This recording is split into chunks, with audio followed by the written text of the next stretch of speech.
ರಾಧಮ್ಮವ್ರೆ ನಮಸ್ತೆ. ಏನು ಮಣ್ಣು ಕೆಬಕ್ತಾ ಇದ್ದೀರಲ್ಲ? ಖುಷಿ ಕೊಡೋ ಅಂಶ ಇದು ನನಗೆ. ಏನೋ ಖುಷಿ ಕೊಡೋ ಅಂಶನಾ? ಬೇಸರ ಕಳೆಯುತ್ತೆ, ಮನಸ್ಸಿಗೆ ನೆಮ್ಮದಿ ಸಿಗುತ್ತೆ.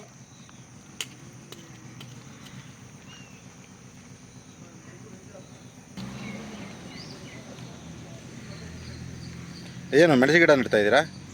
ಮೆಣಸಿನ ಗಿಡ ನೆಟ್ಟಿದ್ದೆ, ಅದಕ್ಕೆ ಬುಡಕ್ಕೆ ಭದ್ರಕ್ಕೆ ಮಣ್ಣು ಕೊಡ್ತಾ ಇದ್ದೀನಿ. ನನಗೆ ದಿವಸ ಎದ್ದರೆ ಒಂದು ಗಿಡ ನೆಡಬೇಕು, ಆವಾಗ ಮನಸ್ಸಿಗೆ ನೆಮ್ಮದಿ, ಖುಷಿ ಕೊಡುತ್ತೆ.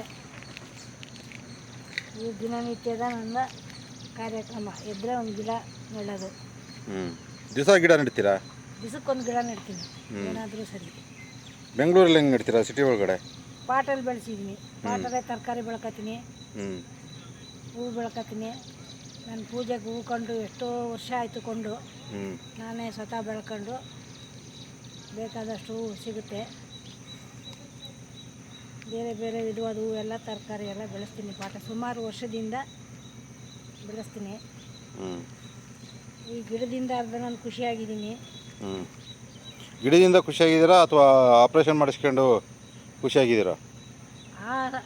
ಆಪ್ರೇಷನ್ನು ಆರೋಗ್ಯ ಕಾಪಾಡಿದೆ, ಮನಸ್ಸಿಗೆ ಗಿಡಗಳು ನೆಮ್ಮದಿ ಕೊಡ್ತಾವೆ. ದಿವಸ ನನ್ನ ಆಪ್ರೇಷನ್ನು ಅದು ವರನೋ ದೇವರು ಇದೋ ಡಾಕ್ಟ್ರು ಕೃಪೆನೋ ಗೊತ್ತಿಲ್ಲ, ನನಗೊಂದು ಪವಾಡ ಅದು ಆಪ್ರೇಷನ್ನು. ಚಪ್ರ ಸಣ್ಣದಾಗಿ ಚಪ್ರ ಇಲ್ಲದೆ ಹೋದರೆ ತೊಂಡೆಕಾಯಿ ಬೆಳೆಯಲ್ಲ.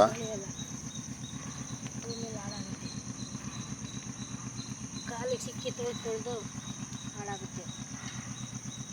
ಇದಕ್ಕೊಂದು ಬಳ್ಳಿ ಹಬ್ಬಕ್ಕೆ ಒಂದು ಊರುಗೋಲು ಮಾಡಬೇಕು.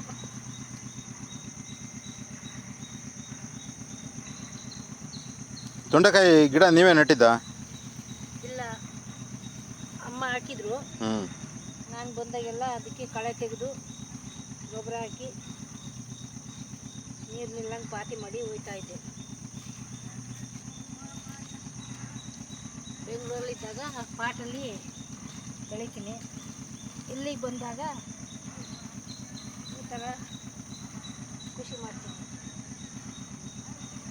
ಇಲ್ಲಿ ಏನೇನು ಗಿಡ ಹಾಕಿದ್ದೀರಾ? ಇಲ್ಲಿ ಮೆಣಸಿನ ಗಿಡ, ತೊಂಡೆ ಗಿಡ, ಆಮೇಲೆ ಎಣ್ಣೆ ತೆಗಿತಾರಲ್ಲ ಅರಳು ಗಿಡ, ಅದು. ಇದು ಸುವರ್ಣಗೆಡ್ಡೆ, ಅದು ಕರ್ಬೇವಿನ ಸೊಪ್ಪು. ಇದು ಸುವರ್ಣಗೆಡ್ಡೆ ಅಲ್ಲ? ಇದು ಇದು ಸುವರ್ಣಗೆಡ್ಡೆ. ಇದು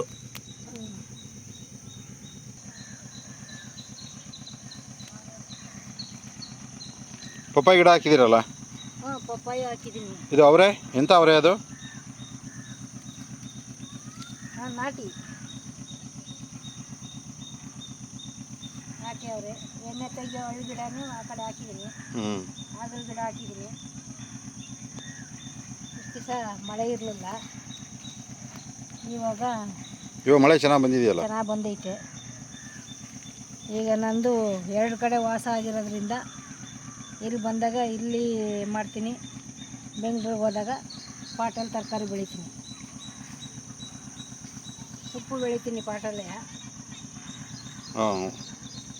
ಒಂದು ವಾರಕ್ಕೆ ಒಂದು ಸರಿ 2 ಸರಿ ಕಿತ್ಕೊಂತೀರಾ?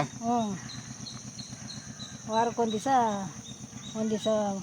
ಬಸ್ಸಾರು ಮಾಡ್ಬೋದು, ಒಂದು ದಿವಸ ಮಸೊಪ್ಪು ಮಾಡ್ಬೋದು. ಎಲ್ಲ ಥರ ಸೊಪ್ಪುಗಳನ್ನು ಹಾಕಿ.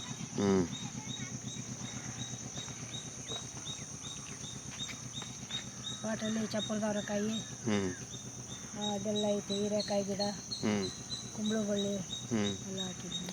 ಈಗ ನಿಮ್ಮ ಹೃದಯ ಹೆಂಗಾಡ್ತಾ ಐತೆ? ನನ್ನ ಹೃದಯ ಏನೂ ಇಲ್ಲ, ಆರ್ಮರ್ಲಾಗಿದೆ, ಆರೋಗ್ಯವಾಗಿದೆ, ಏನು ತೊಂದರೆ ಇಲ್ಲ ನನಗೆ. ಅಲ್ಲ, ಈ ಥರ ಎಲ್ಲ ಕೆಲಸ ಮಾಡಿದಾಗ ನೋವು ಬರೋದು ಏನಿಲ್ಲ, ಆರಾಮಾಗಿದ್ದೀನಿ. ಸ್ವಲ್ಪ ಉಪ್ಪು ಹತ್ತಿ ನಡೆದಾಗ ಅವಾಗ ಸ್ವಲ್ಪ ಕಾಲು ಸೋತಂಗಾಗುತ್ತೆ. ಹೃದಯಕ್ಕೇನೂ ತೊಂದರೆ ಇಲ್ಲ, ಪೇಸ್ ಮೇಕರು ಏನು ತೊಂದರೆ ಇಲ್ಲ, ಎರಡೂ ಚೆನ್ನಾಗಿ ಕೆಲಸ ಮಾಡ್ತಾಯಿದೆ. ಈಗ ಮೊದಲು ನಿಮಗೆ ಏನು ಕಾಯಿಲೆ ಇತ್ತು? ಮೊದಲು ನನಗೆ ಉಸಿರಾಡೋಕ್ಕಾಗ್ತಿರ್ಲಿಲ್ಲ. ಮಲಗಿದ್ರೆ ಇಡೀ ರಾತ್ರಿ ಎಲ್ಲ ಕೂತಿರ್ತಿದ್ದೆ.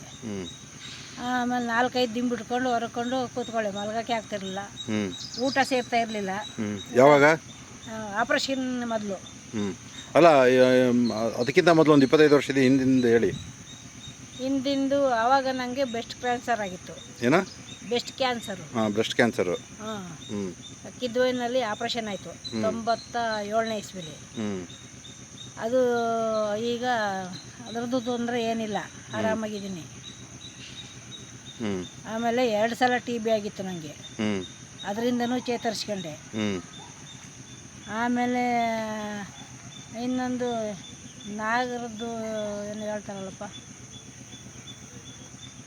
ಸರ್ಪ ಸುತ್ತು ಅಂತ ಹೇಳ್ತಾರೆ ಕನ್ನಡದಲ್ಲಿ, ಹಾಂ, ಅದಾಗಿತ್ತು. ಹ್ಞೂ ಅದೂ ಕ್ಯೂರ್ ಆಯಿತು. ಹ್ಞೂ ಅದು ಸರ್ಪ ಸುತ್ತು ಅಂದರೆ ಹೆಂಗಾಗತ್ತೆ?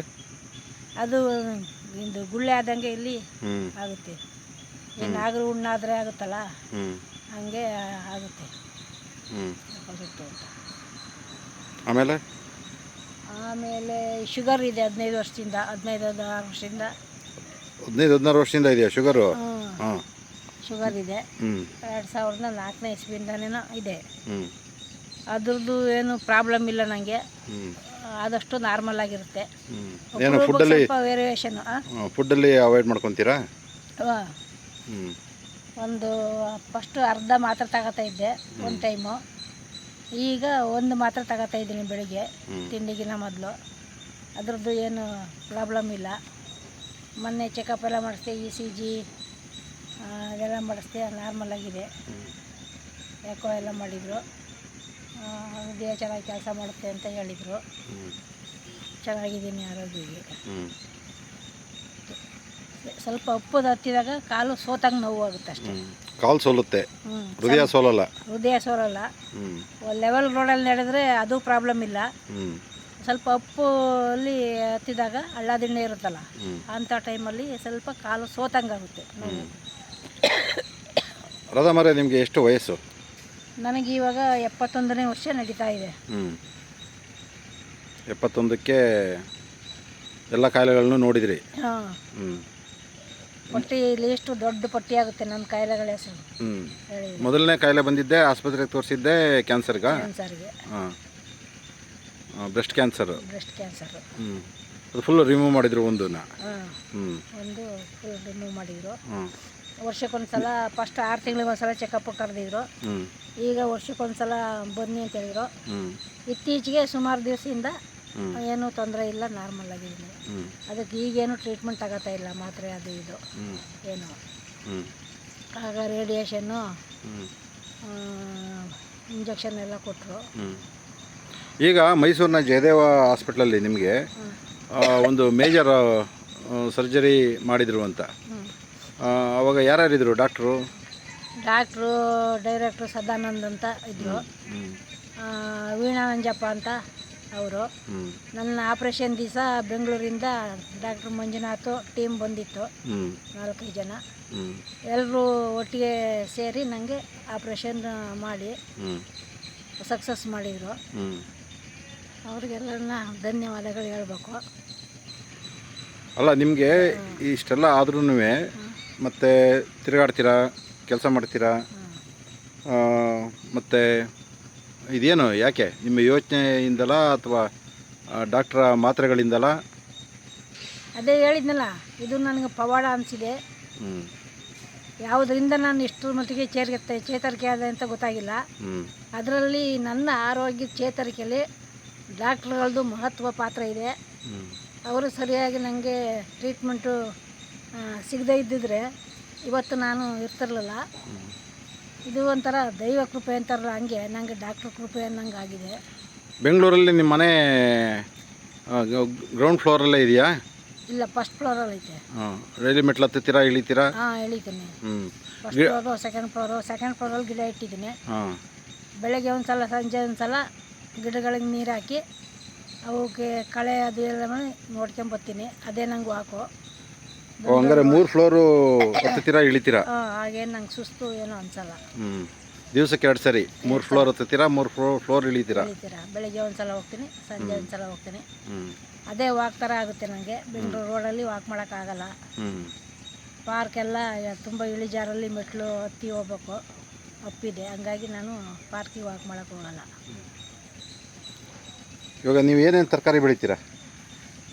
ನಾನು ಸೊಪ್ಪು ಬೆಳೆದಿದ್ದೀನಿ, ಹ್ಞೂ ಮೆಣಸಿನ್ಕಾಯಿ ಬೆಳೆದಿದ್ದೀನಿ, ಹ್ಞೂ ಪಾಟಲ್ಲಿ ಬದನೆಕಾಯಿ ಬೆಳೆದಿದ್ದೀನಿ, ಹ್ಞೂ ಆಮೇಲೆ ನೆಲವರ ಗಿಡ ಹ್ಞೂ ಅದು ಬೆಳೆದಿದ್ದೀನಿ, ಹ್ಞೂ ಹೀರೆಕಾಯಿ ಬೆಳೆದಿದ್ದೀನಿ, ಹ್ಞೂ ಪಡವಲಕಾಯಿ ಬೆಳೆದಿದ್ದೀನಿ. ಹ್ಞೂ ಈ ಥರದ ಗಿಡ ಎಲ್ಲ ಒಂದೊಂದು ಪಟಲ್ ಒಂದೊಂದು ಗಿಡ ಹಾಕ್ಬಿಡ್ತೀರಾ ಎಲ್ಲ ತರಕಾರಿಗಳದು? ಎಲ್ಲ ತರಕಾರಿಗಳು. ಹ್ಞೂ ಬದನೆ ಗಿಡ ಒಂದು 3-4 ಇದೆ, ಹ್ಞೂ ಮೆಣಸೆ ಗಿಡ ಒಂದು 3-4 ಇದೆ, ಆಮೇಲೆ ಹೂವಿನ ಗಿಡಗಳಿದೆ, ರೋಸು, ದಾಸವಾಳ. ದಾಸವಾಳ ಸುಮಾರು ಒಂದು 10 ಕಲರ್ ಇದೆ ನನ್ನ ಹತ್ರ. ಹ್ಞೂ ಮನೆಗೆ ಸಾಕಾಗಷ್ಟು ಹೂವು ಸಿಗುತ್ತೆ. ಹ್ಞೂ ನನಗೆ ಅವನ್ನೆಲ್ಲ ನೋಡಿ ತುಂಬ ಖುಷಿ ಆಗ್ತಾಯಿದೆ. ಹ್ಞೂ ನನಗೆ ಗಿಡದೊಳಗೆ ಹೋದರೆ ನನಗೆ ಯಾವ ಚಿಂತೆನೂ ಬರೋಲ್ಲ, ಯಾವ ನೋವು ಗೊತ್ತಾಗಲ್ಲ.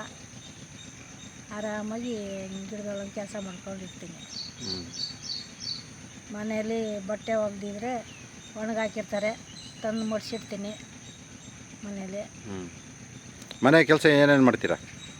ಮನೆಯಲ್ಲಿ ಅಡುಗೆ ಮಾಡ್ತೀನಿ, ಸಾಂಬಾರು ಮಾಡ್ತೀನಿ, ಹ್ಞೂ ಮಗಳಿಗೆ ಹೆಲ್ಪ್ ಆಗಂಗೆ. ಆಮೇಲೆ ರೊಟ್ಟಿ ಮಾಡುವಾಗ ನಾನೇ ರೊಟ್ಟಿ ಪಲ್ಯ ಮಾಡ್ತೀನಿ. ಅದೆಲ್ಲ ಮಿದಿಯೋದು, ಮಾಡ್ತೀನಿ. ಹ್ಞೂ ಕಾಯಿ ತುರಿಯೋದು ಅದೆಲ್ಲ ಕೆಲಸಗಳು ಮಾಡ್ತೀರಾ? ಕಾಯಿ ತುರಿಯಲ್ಲ, ಕೆಳಕ್ಕೆ ಕೂತ್ಕೊಳ್ಳೋಕ ಕೂರಲ್ಲ, ಹ್ಞೂ ನಿಂತ್ಕೊಂಡು ಎಷ್ಟೊತ್ತಾದರೂ ಏನು ಬೇಕಾದ್ರೂ ಮಾಡ್ತೀನಿ. ಕೆರಡೆ ಹಾಕೂರಲ್ಲ? ತಕ್ಷಣ ಎದ್ದೇಳೋಕ್ಕಾಗಲ್ಲ ಮೇಲೆ, ಹ್ಞೂ ಊರ್ಕೊಂಡು ಹೇಳ್ಬೇಕು ಸಪೋರ್ಟ್ ಮಾಡ್ಕೊಂಡು. ಹ್ಞೂ ನಿಂತರೆ ಎಷ್ಟೊತ್ತು ನಿಂತರೂ ನನಗೆ ಏನು ಸ್ಟ್ರೈನ್ ಅನಿಸಲ್ಲ, ಹ್ಞೂ ಮಾಡ್ತೀನಿ. ಸರಿ ರಾಧಮ್ಮವ್ರೆ, ಸಾರು ಒಂದು ಮಾಡ್ಕೊಡ್ತೀನಿ, ಮಿಕ್ಕಿದ್ದು ನಮ್ಮ ಮಗಳು ಮಾಡ್ಕೊಡ್ತೀನಿ. ಪಾತ್ರೆ ಹೇಗಿದ್ರೆ ತೊಳೆಯೋದು? ತೊಳಿತೀನಿ ಪಾತ್ರೆ. ಹ್ಞೂ ಅದಕ್ಕೆಲ್ಲ ಶಕ್ತಿ ಆಗುತ್ತೆ. ಹಾಂ, ಹ್ಞೂ ಅದೇನು ತೊಂದರೆ ಇಲ್ಲ, ಪಾತ್ರೆ ತೊಳಿತೀನಿ. ಹ್ಞೂ ಪಾತ್ರೆ ತೊಳಿತೀನಿ, ಬಟ್ಟೆ ಮಡಿಸ್ತೀನಿ, ಒಣಗಾಕಿ ತಂದು. ಈ ಜಯದೇವ ಆಸ್ಪತ್ರೆ ಡಾಕ್ಟ್ರುಗಳಿಗೆ ಏನಾದರೂ ಹೇಳ್ತೀರಾ? ಅವರಿಗೆ ನಾನು ಧನ್ಯವಾದ ಹೇಳಬೇಕು. ಹ್ಞೂ ನನ್ನ ಜೀವ ಉಳಿಸಿದ ದೇವ್ರ ರೂಪದ ಅವರು ಒಂಥರ ದೇವತೆ ಅಂತ ಹೇಳ್ಬೋದು, ಪವಾಡ ಪುರುಷರು ಅಂತಲೂ ನನಗೆ ಅನಿಸುತ್ತೆ. ಅಷ್ಟು ಆಪ್ರೇಷನ್ ಅದು ಮಾರನೇ ದಿವಸನೇ ನಾನು ಮಾಮೂಲಿ ಆರೋಗ್ಯವಾಗಿದ್ದಾಗ ಹೆಂಗಿದ್ದೆ ಹಂಗೆ ಆಯಿತು. ಮೊದಲು ತಿನ್ನೋ ಆಹಾರನೇ ಅಷ್ಟೇ ತಿನ್ನೋಕ್ಕೆ ಶುರು ಮಾಡಿದೆ. ಈಗ ಚೆನ್ನಾಗಿದ್ದೀನಿ, ಎಲ್ಲ ಥರದ ತರಕಾರಿನೂ ತಿಂತೀನಿ, ಮುದ್ದೆ ತಿಂತೀನಿ, ರೊಟ್ಟಿ ಅಂಥವೆಲ್ಲ ತಿಂತೀನಿ, ಚೆನ್ನಾಗಿದ್ದೀನಿ. ಈಗ ನಿಮಗೆ ಎಷ್ಟು 71 ವಯಸ್ಸು? 71 ನಡೀತೀನಿ. ನೀವು ಏನು ಓದಿದ್ದೀರಾ? ನಾನು BA ಓದಿದ್ದೀನಿ. ಸರಿ, ಹಾಗಾದರೆ ದಿವಸ ಓದೋದು ಗೀದೋದಿಲ್ವಾ ಮನೆಯಲ್ಲಿ? ಬೆಳಗ್ಗೆ ಪೇಪರ್ ಓದ್ತೀನಿ. ಬೆಳಗ್ಗೆ ಎದ್ದು ಥೈರಾಯ್ಡ್ ಮಾತ್ರೆ ತಗೊಂಡು, ಆಮೇಲೆ ಲೋಟ ಬಿಸಿ ನೀರು ಕುಡಿದು, ಮನೆ ಮುಂದ್ಗಡೆ ಬಾಗಿಲು ಗುಡಿಸಿ ಸ್ವಲ್ಪ ಹೊತ್ತು ಹಾಲು ಕುಡಿದು ಪೇಪರ್ ಓದ್ತೀನಿ. ಆಮೇಲೆ ಶುಗರ್ ಮಾತ್ರೆ ತಗೊಂಡು ಸ್ನಾನ ಮಾಡಿ ತಿಂಡಿ ತಿಂತೀನಿ. ಮಾತ್ರೆ ತಿಂಡಿ ತಿಂದಾದಮೇಲೆ ಮಾತ್ರೆ ಇದೆ ಅದನ್ನು ತಗೋತೀನಿ. ಮತ್ತು 6 ಗಂಟೆಗೆ ಸಂಜೆ ಒಂದು ಮಾತ್ರೆ, ಅಷ್ಟನ್ನು ಮಾತ್ರೆಗಳಷ್ಟೇ. ಇವಾಗ ಮಧ್ಯಾಹ್ನ ಹೊತ್ತು ದಿವಸ ಮಲಗ್ತೀರಾ? ಇಲ್ಲ, ಮಲಗೋ ಅಭ್ಯಾಸನೇ ಇಲ್ಲ ನನಗೆ. ರಾತ್ರಿ ಹೊತ್ತೆಲ್ಲ ನಿದ್ರೆ ಆರಾಮಾಗಿ ಬರುತ್ತಾ? ಬಿಡುವಿದ್ದಾಗ ಒಂದೊಂದು ಬಟ್ಟೆ ಹೊಲಿತೀನಿ. ಯಾವುದ್ರಲ್ಲಿ? ಮಿಷನ್ನಲ್ಲಿ? ಟೈಲರಿಂಗ್ ಮಿಷನಲ್ಲಿ?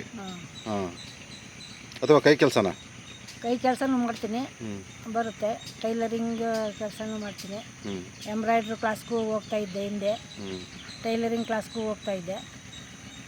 ಒಟ್ಟಿನಲ್ಲಿ ಈ ಥರ ಬೇರೆ ಬೇರೆ ಕ್ರಿಯಾತ್ಮಕವಾಗಿ ತೊಡಗಿಸ್ಕೊಂಡಿರೋದ್ರಿಂದ ನಿಮ್ಮ ಆರೋಗ್ಯದ ಬಗ್ಗೆ ಬೇರೆ ಚಿಂತೆಗಳಿಗೆ ನಾನು ಅವಕಾಶ ಕೊಡಲ್ಲ. ಬೇರೆ ಚಿಂತೆ ಅಂದರೆ ಯಾವ ಥರ? ಮಾನಸಿಕ ಚಿಂತೆಗಳಿರ್ತಾವಲ್ಲಪ್ಪ ಮನುಷ್ಯಂದು, ಮನೆಯ ಮೇಲೆ ಸಂಸಾರ ವ್ಯವಹಾರ ಇರ್ತಾವಲ್ಲ, ಅದ್ರ ಬಗ್ಗೆ ನಾನು ಹೆಚ್ಚು ತಲೆ ಕೆಡಿಸ್ಕೊಳ್ಳಲ್ಲ. ಬರೋದೆಲ್ಲ ಸಂತೋಷವಾಗಿ ಸ್ವೀಕರಿಸಿ ನನ್ನ ಮುಂದಿನ ದಾರಿ ನನ್ನ ಆದಷ್ಟು ಮನಸ್ಸಿಗೆ ನೆಮ್ಮದಿ ಕೊಡೋ ಅಂಥ ಕೆಲಸಗಳ ಹೆಚ್ಚಿನ ಸಮಯ ನಾನು ಗಿಡಗಳಲ್ಲೇ ಕಳಿತೀನಿ ಜಾಸ್ತಿ ಮನೆಯಲ್ಲಿ. ಈಗ ನೀವು ಏನು ನಾಟಿ ತಳಿಗಳನ್ನ ಬೀಜಗಳು ಸಂರಕ್ಷಣೆ ಮಾಡಿದ್ದೀರಾ ಅಂತ ಗೊತ್ತಾಯಿತು. ಯಾವ ಥರ ಈಗ ರಾಗಿ ತಳಿ ಆಗಲಿ ಅಥವಾ ಇನ್ನೊಂದು ಎಲ್ಲಿ ಏನು ಬೀಜಗಳು ಸಿಗ್ತಾವೋ ನಾನು ಹೋದ ಜಾಗದಲ್ಲಿ ಅವ್ರ ಹತ್ರ ಎಲ್ಲ ಕಲೆಕ್ಟ್ ಮಾಡ್ಕೊ ಬರ್ತೀನಿ ನಾಟಿಗಳಾಗ. ನನಗೆ ಭೂಮಿ ಇಲ್ಲ ಬೆಳೆಯೋಕ್ಕೆ, ಆದಷ್ಟು ಪಾಟಲ್ಲೇ ಬೆಳ್ಕೊತೀನಿ. ಬೇರೆಯವ್ರಿಗೂ ಬೀಜ ಅವಶ್ಯಕತೆ ಇರೋರಿಗೆ ಕೊಡ್ತೀನಿ. ಬೀಜ ಅಂತೂ ಬೆಳೀದೇ ಇರಲಿ, ಶೇಖರಣೆ ಮಾಡಿ ನನಗೆ ಉಪಯೋಗ ಆಗದಿದ್ರು ಉಪಯೋಗ ಆಗೋ ಅಂಥವ್ರಿಗೆ ಕೊಡ್ತೀನಿ. ಇವಾಗ ಆ ಥರ ಯಾವ್ಯಾವ ಬೀಜ ಇಟ್ಕೊಂಡಿದ್ದೀರಾ ನೀವು? ನನಗೆ ಸುಮಾರು ಬೀಜ ಇದೆ. ಕುಂಬಳ ಬೀಜ, ಸೋರೆ ಬೀಜ, ದಂಟಿನ ಬೀಜ, ಹೀರೆ ಬೀಜ, ಪ್ರತಿಯೊಂದು ಬೀಜನೂ ಇದೆ ನನ್ನ ಹತ್ರ. ಗೋರಿ ಬೀಜ ಎಲ್ಲ ಇದೆ. ಅದೆಲ್ಲ ನಾಟಿ ತಳಿಗಳು? ಹಾಂ, ನಾಟಿ ತಳಿಗಳು. ಅದನ್ನು ನಾನು ಗೊಬ್ಬರನೂ ಅಷ್ಟೇ, ನಾನೇ ತರಕಾರಿ ಹೆಚ್ಚಿದ್ದು ಅದನ್ನೆಲ್ಲ ಸೊಪ್ಪು ಎಲೆ ಎಲ್ಲ ಉದುರಿರುತ್ತಲ್ಲ ಅದನ್ನೆಲ್ಲ ಶೇಖರಣೆ ಮಾಡಿ ತೆಂಗಿನ ನಾರು, ಕೋಳಿ ಮೊಟ್ಟೆದು ಸಿಪ್ಪೆ ಎಲ್ಲ ಹಾಕಿ ನಾನೇ ಒಂದು ಚೀಲಕ್ಕೆ ಅಥವಾ ಒಂದು ಡಬ್ಬಕ್ಕೆ ಹಾಕಿ ಶೇಖರಣೆ ಮಾಡಿರ್ತೀನಿ. ಮೇಲೆ ಮಣ್ಣು ಹಾಕಿ ಅದು 6 ತಿಂಗಳು ಕೊಳೆ ಹಾಕ್ಬಿಡ್ತೀನಿ. ಅದು ತುಂಬಿ ಇದ್ಮೇಲೆ ಇನ್ನೊಂದು ಇಟ್ಬಿಟ್ಟು ಇನ್ನೊಂದಕ್ಕೆ ಶೇಖರಣೆ ಮಾಡ್ತೀನಿ. ಒಂದು ಖಾಲಿ ಆದಂಗೆ ಒಂದು ಗಿಡಗಳಿಗೆ ಹಾಕ್ತೀನಿ. ನಾನೇ ಗಂಜಲ, ಬೇವಿನದು ಕಾಯ್ದು ಬೀಜ, ಆಮೇಲೆ ಹೊಂಗೆ ಸೊಪ್ಪು ಅದನ್ನೆಲ್ಲ ಹಾಕಿ ಅವನ್ನೆಲ್ಲ ನೀರಲ್ಲಿ ನೆನೆಸಿ ರಸ ತೆಗೆದು ಸಿಂಪಡಣೆ ಮಾಡ್ತೀನಿ ಗಿಡಗಳಿಗೆ, ರೋಗ ಬರ್ದಂಗೆ. ಇದೆಲ್ಲ ಹೆಂಗೆ ಗೊತ್ತಾಯ್ತು ನಿಮಗೆ? ಏನಪ್ಪ ಇದೆಲ್ಲ ಹೆಂಗೆ ಗೊತ್ತಾಯ್ತು? ಬುಕ್ಗಳಲ್ಲಿ ಓದ್ತೀನಿ. ಈ ಇದರಲ್ಲಿ ಮೊಬೈಲಲ್ಲೆಲ್ಲ ಬರ್ತಾ ಇರ್ತಲ್ಲ ಗಿಡ ಸಸಿ ತಳಿ ಮಾಡೋದು ಹೆಂಗೆ ಅಂತ, ಅದನ್ನೆಲ್ಲ ನೋಡ್ತಾ ಇರ್ತೀನಿ.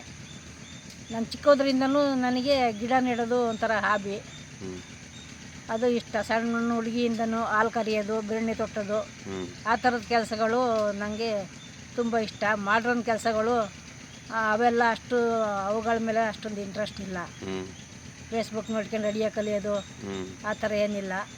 ಆದಷ್ಟು ನಾನು ನಾಟಿ ಸಾರುಗಳು, ಹಳ್ಳಿ ಸಾರುಗಳು, ಆ ಸಾರುಗಳನ್ನ ಮಾಡ್ತೀನಿ. ಆದರೆ ಯಾವ ರೀತಿ ನಾಟಿ ಸಾರು ಅಂದರೆ ಹೆಂಗೆ? ನಾಟಿ ಸಾರು ಅಂದರೆ ಸೊಪ್ಪಿನ ಸಾರು. ಅದಕ್ಕೆ ನಾನು ಏನು ಬೇಳೆ ಹಾಕಲ್ಲ, ಅದಕ್ಕೆ ಇನ್ನೇನು ವಿಶೇಷ ಸಾಮಗ್ರಿಗಳು ಹಾಕಲ್ಲ. ಮೆಣಸಿನ್ಕಾಯಿ, ಕೊತ್ತಂಬರಿ ಸೊಪ್ಪು, ಬೆಳ್ಳುಳ್ಳಿ, ಈ ಥರ ಕಡಿಮೆ ಐಟಮ್ಗಳು ಉಪಯೋಗಿಸಿ ಜೀರ್ಣ ಆಗ ಅಂತ ಹೆಚ್ಚು ಮೆಣಸು ಬೆಳೆಸ್ತೀನಿ, ಬೆಳ್ಳುಳ್ಳಿ ಬೆಳೆಸ್ತೀನಿ. ಆ ಜೀರ್ಣಕ್ರಿಯೆಗೆ ತುಂಬ ಹೆಲ್ಪ್ ಆಗ್ತವೆ ಅವು. ಅಂಥ ಸಾರುಗಳು ಮಾಡ್ತೀನಿ, ಬಸ್ಸಾರುಗಳು ಮಾಡ್ತೀನಿ. ಅವನ್ನೆಲ್ಲ ಮಸಾಲೆ ಕಮ್ಮಿ ಮಾಡೋದು, ಮಸಾಲೆ ಜಾಸ್ತಿ ತಿನ್ನಕ್ಕೆ ಹೋಗಲ್ಲ. ಒಟ್ಟಿನಲ್ಲಿ ನಾಟಿ ಫುಡ್ಡು. ನಿಮ್ಮ ಜೀವನ ಶೈಲಿನೂ ಆ ಥರನೇ ಇದೆ. ನಿಮ್ಮ ತರಕಾರಿ ನೀವೇ ಬೆಳ್ಕೊಂತೀರಾ? ನಿಮ್ಮ ಇದನ್ನು ನೀವೇ? ಮಗನಿಗೆ ಆ ಸೊಪ್ಪಿನ ಸಾರು ಮಾಡಿಕೊಟ್ರೆ ಅವನಿಗೆ ಹೆಸರು ಗೊತ್ತಿಲ್ಲ, ಹಸುರು ಸಾರು ಅಂತ ಹೆಸರು ಕಟ್ಕೊಂಡಿದ್ದಾನೆ. ಯಾವಾಗಲೂ ಕೇಳ್ತಾನೆ ಅದನ್ನು ಮಾಡಿ ಆಂಟಿ ಅಂತ. ಆಗ ಬಂದಾಗೆಲ್ಲ ಅವನಿಗೆ ಮಾಡಿಕೊಡ್ತೀನಿ ಆ ಸಾರನ್ನು. ಖುಷಿಯಿಂದ ಊಟ ಮಾಡ್ತಾನೆ. ಭಾಳ ಚೆನ್ನಾಗಿರುತ್ತೆ, ಜೀರ್ಣಕ್ರಿಯೆನೂ ಚೆನ್ನಾಗಿ ಆಗುತ್ತೆ ಅದು ತಿಂದರೆ. ನೀವು ಬೆಂಗಳೂರಿನಲ್ಲಿ ಮಾಡಿ ಮನೆ ಮೇಲ್ಗಡೆನೇ ತೆಂಗಿನ ಬೀಜಗಳನ್ನ ಬೆಳಿತೀರಂತಲ್ಲ, ಅಂದರೆ ನಾನು ಒಳ್ಳೆ ಜಾತಿಯ ತೆಂಗಿನಕಾಯಿ ಸಿಕ್ಕಿದ್ರೆ ಅದನ್ನು ಗೋಣಿ ಚೀಲದಲ್ಲಿ ಮರಳು ತುಂಬಿ ತೆಂಗಿನ ಸಸಿ ಬೆಳೆಸಿ ಜಮೀನು ಇರೋ ಅಂಥವ್ರಿಗೆ ಕೊಡ್ತೀನಿ, ಬೆಳೀರಿ ಅಂತ, ನಡಿ ಸೊಸೆ ಅಂತ. ಅದೇ ಥರ ಮಾವಿನಕಾಯಿ ಏನು ಬೀಜ ಸಿಗುತ್ತೆ ಅವನ್ನೆಲ್ಲ ಬೆಳೆದು ಒಂದಿಷ್ಟು ಶುದ್ಧ ಮಾಡಿಬಿಟ್ಟು ಕೊಡ್ತೀನಿ ಬೆಳೆಯೋ ಅಂಥವ್ರಿಗೆ. ನಾನು ಬೆಂಗಳೂರಲ್ಲೇ ಮನೆಯಲ್ಲಿ ಅಂಗಡಿ ಮುಂದೆ ಒಂದು ತೆಂಗಿನ ಗಿಡ ಬೆಳೆಸಿದ್ದೀನಿ. ಅದು ಮನೆಗಾಗೋ ಅಷ್ಟು ಕಾಯಿ ಸಿಗುತ್ತೆ ನನಗೆ. ಒಂದೇ ಒಂದು ತೆಂಗಿನ ಮರ ಮನೆ ಹತ್ರ ಬೆಳೆಸಿದ್ದೀನಿ. ನೀವು ಸಾಮಾನ್ಯವಾಗಿ ಗೃಹ ಪ್ರವೇಶಗಳಿಗೆ ಹೋದರೆ ಯಾವ ಮನೆಯ ಗೃಹ ಪ್ರವೇಶ ಆಗುತ್ತೆ ಅಲ್ಲಿ ಒಂದು ತೆಂಗಿನ ಸಸಿ ನೆಟ್ಬಿಟ್ಟು ಬರ್ತೀರಾ ಅಂತ ಕೇಳಿದ್ದೀನಿ. ಹಾಂ, ಒಟ್ಟು ಆ ಥರ ಎಷ್ಟು ತೆಂಗಿನ ಮರನ ಅವರು ಇವ್ರಿಗೆ ಕೊಟ್ಟಿದ್ದೀರಾ? ನಾನು ಹೆಚ್ಚು ಕಮ್ಮಿ ಒಂದು 50 ಮೇಲೆ ಕೊಟ್ಟಿದ್ದೀನಿ ಬೆಳೆಸಿ. ಮಾವಿನ ಸಸಿಗಳು ಕೊಟ್ಟಿದ್ದೀನಿ. ನಮ್ಮ ಜಮೀನಲ್ಲೇ ಒಂದು 5 ಹಲಸಿನ ಸಸಿಗಳ ಬೆಳೆಸಿ ನೆಡ್ಸಿದ್ದೀನಿ. ತೆಂಗು ಅದು ಬೇರೆ ಕಾಯಿ ತಂದು ಸಸಿ ಬೆಳೆಸಿದ್ರು. ಅದ್ರ ಜೊತೆಗೆ ನಾನೊಂದು 5 ಬೆಳೆಸಿ ನೆಟ್ಟಿದ್ದೀನಿ. ಹಲಸಿನ ಮರ ಹಾಕಿದ್ದೆ, 4 ತೆಂಗಿನ ಮರ ಇದೆ. ಇನ್ನು ನಿಂಬೆ ಗಿಡ ಅದನ್ನು ಬೆಳೆಸಿದ್ದೀನಿ. ಇದು ಮೋಸಂಬಿ ಅದನ್ನು ಬೆಳೆಸಿ ನಮ್ಮ ಜಮೀನಲ್ಲಿ ಹಾಕ್ಸಿದ್ದೀನಿ. ನಿಮ್ಮ ಜಮೀನು ಅಂದರೆ ನಿಮ್ಮ ಮಗನ ಜಮೀನು. ಹಾಂ, ಹ್ಞೂ ನೀವು ಅಲ್ಲೇ ಹೋಗಿ ಇದು ಬಿಡ್ಬೋದಲ್ಲ? ಹೋಗ್ತೀವಿ ಅಲ್ಲೂ ಇರ್ತೀವಿ. ಕೊರೋನಾದಲ್ಲಿ 1.5 ವರ್ಷ ಅಲ್ಲೇ ಇದ್ವಿ. ಹ್ಞೂ ಆವಾಗ ನಾಟಿ ಇದು ತೊಗರಿ ಅಲಸಂದೆ ಕಾಳು ಬೆಳೆದಿದ್ದೆ. ಹ್ಞೂ ಅದು ಸುಮಾರು ಬೆಳೆ ಚೆನ್ನಾಗಿ ಬಂತು. ಚೆನ್ನಾಗಿ ಬೆಳೆದಿದ್ದೆ. ಕೋಳಿ ಸಾಕ್ತೀನಿ. ಹ್ಞೂ ಮಾಳಿ ಮೇಲೆ ಕೋಳಿ ಸಾಕಿದ್ದೆ ಎಲ್ಲಿ? ಬೆಂಗಳೂರಲ್ಲಿ? ಬೆಂಗಳೂರಲ್ಲಿ. ನಾಟಿ ಕೋಳಿ? ನಾಟಿ ಕೋಳಿ. ಹ್ಞೂ ಅಲ್ಲಿ ಜಮೀನ್ ಹತ್ರ ಇದ್ದಾಗಲೂ ಕೋಳಿ ಸಾಕಿದ್ದೆ. ಅಲ್ಲಿ ಬೆಂಗಳೂರು ಹತ್ರ ಕೋಳಿ ಆರೋಗಲ್ವಾ? ಇಲ್ಲ, ಹ್ಞೂ ಎಷ್ಟು ಕೋಳಿ ಸಾಕಿದ್ರಿ? 10 ಕೋಳಿ ಇತ್ತು. ಹ್ಞೂ ಅದೆಲ್ಲ ಮೊಟ್ಟೆ ಗಿಟ್ಟೆ ಕೊಡೋದು? ಮೊಟ್ಟೆ ಕೊಡೋದು, ಮರಿ ಮಾಡಿಸ್ವೆ. ಹ್ಞೂ ನಾನು ಹೋದ್ರೆ ಸಾಕು ಎಲ್ಲ ಮೇವಿಗೆ ನನ್ನ ಹತ್ರಕ್ಕೆ ಹೊಡೆದೋರವು ಮರಿಗಳೆಲ್ಲ. ಒಂಥರ ಖುಷಿ ಆಗೋದು ನೋಡೋಕೆ ನನಗೆ. ಹ್ಞೂ ಸರಿ ರಾಧಮ್ಮ ಅವರೇ, ನಮಸ್ತೆ.